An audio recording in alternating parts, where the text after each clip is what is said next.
ಇನ್ನೊಂದು ವಿಚಾರ ಅಂತ ಈಗ ನಾನು ಕೂಡ ಸಣ್ಣದಿರುವಾಗ ನಾವೊಂದು ಹಿಂದೂಗಳು ಮುಸ್ಲಿಂಗಳು ಕ್ರಿಶ್ಚಿಯನ್ಸ್ ನಾವು ಫ್ರೆಂಡ್ಸ್ ಎಲ್ಲ ಒಟ್ಟಿಗೆ ಇರ್ತಿದ್ವಿ. ದುರಂತ ಹೇಳಿದ್ರೆ ಈಗ ಆ ಸಿಚುವೇಶನ್ ಇಲ್ಲ.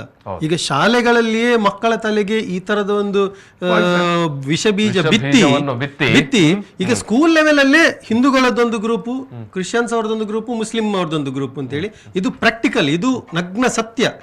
ಮತ್ತೆ ಏನಾಗ್ತಂತ ಹೇಳಿದ್ರೆ ಮುಂದೆ ಹೋಗ್ತಾ ಹೋಗ್ತಾ ಕ್ರಮೇಣ ಅವರ ತಲೆಯಲ್ಲಿ ಈ ತರದ ಒಂದು ಸೆಟ್ ಆಗಿಬಿಟ್ರೆ ವ್ಯಾವಹಾರಿಕವಾಗಿಯೂ ಕೂಡ ಇನ್ನು ಈಗ ಎಷ್ಟೋ ಕಡೆ ದೇವಸ್ಥಾನಗಳಲ್ಲಿ ಕೆಲವು ಕಡೆ ಅನೌನ್ಸ್ ಮಾಡಿದ್ರೆ ಅಂತ ಇಲ್ಲಿ ಮುಸಲ್ಮಾನರಿಗೆ ವ್ಯವಹಾರ ಮಾಡಲಿಕ್ಕೆ ಬಿಡಬೇಡಿ ಅಂತ ಹೇಳಿ. ಸೊ ಈ ತರದೆಲ್ಲ ಪ್ರಭಾವದಿಂದಲೇ ಈ ತರದ ಒಂದು ಪುತ್ತೂರು ಮಹಾಲಿಂಗೇಶ್ವರ ದೇವಸ್ಥಾನದ ಗದ್ದೆ ಇತ್ತಲ್ಲ, ಅಲ್ಲಿ ಮುಸ್ಲಿಂ ಸಮುದಾಯದವರು ಕಾರನ್ನ ಪಾರ್ಕ್ ಮಾಡಲಿಕ್ಕೆ ಇಲ್ಲ.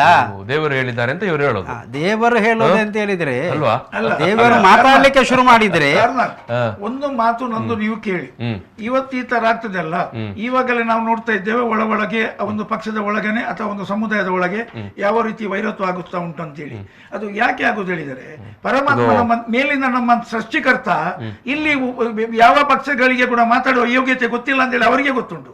ಈಗ ಅವರೇ ಸ್ವಲ್ಪ ಸ್ವಲ್ಪ ಮಾಡ್ತಾ ಇದ್ದಾರೆ. ಬಿಜೆಪಿ ಪಕ್ಷಕ್ಕೆ ವರ್ಕ್ ಮಾಡಿದವನನ್ನು ಮೊನ್ನೆ 10 ದಿವಸ ಒಳಗೆ ಕುತ್ಕೊಳ್ಳಿಸ್ಲಿಲ್ವಾ ಒಂದು ಸಣ್ಣ ವಿಚಾರದಲ್ಲಿ? ನನಗೆ ನನ್ನ ಮನಸ್ಸಿನಲ್ಲಿ ಇಟ್ಕೊಂಡು ನನಗೆ ನೆನಪಾಯ್ತು. ಇವತ್ತು ಹೊಡೆದ ಮೈಕೈ ಹಾಕಿದವರಿಗೆ ಪೊಲೀಸ್ ಬಿಟ್ಟಿದ್ದಾರೆ. ಬಿಜೆಪಿಗೆ ವರ್ಕ್ ಮಾಡಿದವನಿಗೆ ಹುಟ್ಟಿನಿಂದ 10 ದಿವಸ ಮೊನ್ನೆ ಒಳಗೆ ಹಾಕಿದ್ದಾರೆ. ನನ್ನ ಫ್ರೆಂಡ್ ಅಷ್ಟು ಕ್ಲೋಸ್. ಆವಾಗ ಎಲ್ಲಿದ್ರು ನಮ್ಮ ಶಾಸಕರು ಗೀಸಕರೆಲ್ಲ? ಮೈ ಮೇಲೆ ಕೈ ಹಾಕಿದ್ದಕ್ಕೆ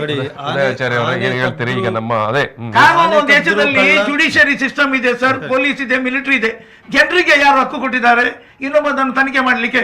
ನನ್ನ ಮಗಳು ಅವನೊಟ್ಟಿಗೆ ಲವ್ ಮಾಡಿದ್ದಾರೆ, ಇವರು ಯಾರಂತೀರಿ ಕೇಳಲಿಕ್ಕೆ? ಹುಟ್ಟಿಸಿದವ ನಾನು ಕೇಳಬೇಕು ನನ್ನ ಮಗಳಿಗೆ. ಇವರಿಗೆ ಯಾರು ಪವರ್ ಕೊಟ್ಟಿದ್ದಾರೆ? ಇವರೇನು ಯೂನಿಫಾರ್ಮ್ ಇಲ್ಲದ ಪೊಲೀಸ? ಇವರು ಗಾಡಿಗೆ ಅಡ್ಡ ನಿಲ್ಲಿಕ್ಕೆ ಮತ್ತೆ ಪೊಲೀಸ್ನವರಿಗೆ ಸಂಬಳ ಹಾಕಿ ಕೊಡುದು. ನಾನು ಸಣ್ಣ ಇರುವಾಗ 300 ರೂಪಾಯಿ ಸಂಬಳ ಕೂಗ್ತಿದ್ದರು ಪೊಲೀಸ್. ಈಗ 1000 ಗಟ್ಟಲೆ ಸಂಬಳ ಉಂಟು ಇವರಿಗೆ.